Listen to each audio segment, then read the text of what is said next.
Since we are given this question, find the product of 3 over 2 times cos pi over 3 positive I times sin pi over 3, that is multiplied with 6 times cos of 5 pi over 6 positive I times sin pi over 6.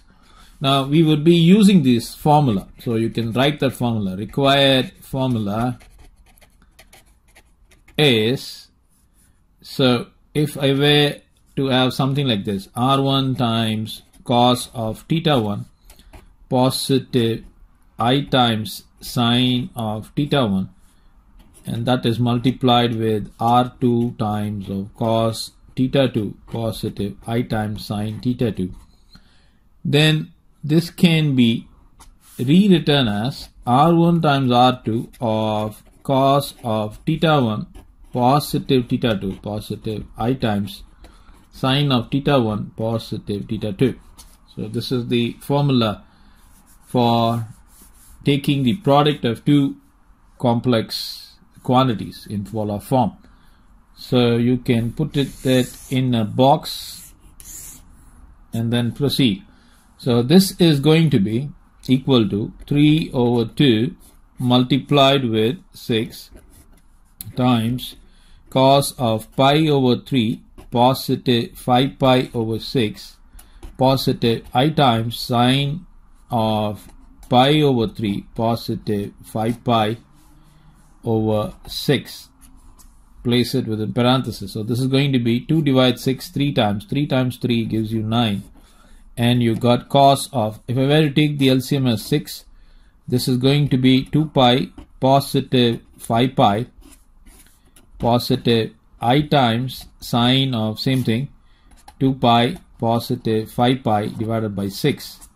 Now this can be rewritten as 9 times of cos of 7 pi divided by 6 positive I times sine of 7 pi divided by 6. So we have got this. Now I want to know this value. So what I'm going to do, I'm going to rewrite this as cos of pi positive pi over 6. Okay. You can clearly see this will give us 7 pi over 6 positive I times sine of pi positive pi over 6. Okay. Now there is a trigonometric formula which states as follows. So cos, in other words, we start with sine. Sine of 180 positive theta is equal to negative sine theta, and cos of 180 positive theta is equal to negative cos theta. So using this formula, this quantity is going to be 9 times of negative cos of pi over 6, and in this case is also negative I times sine of pi over 6. So we got that. Now this is going to be, now cos of pi over 6 is going to be cos 30.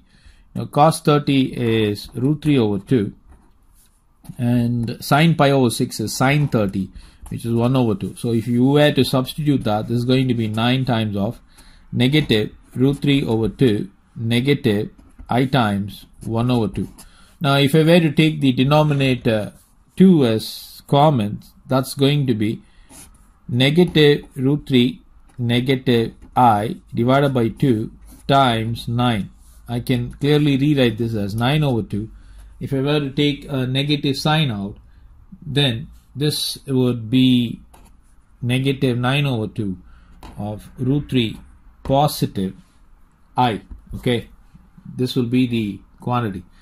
You can either stop here, or if you are not willing, or if you are not happy with this form, you can write this in the general form as negative 9 times root 3 over 2 negative I times 9 divided by 2.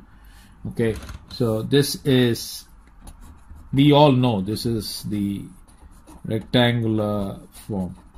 Okay, so whichever form you want, you can represent the quantity.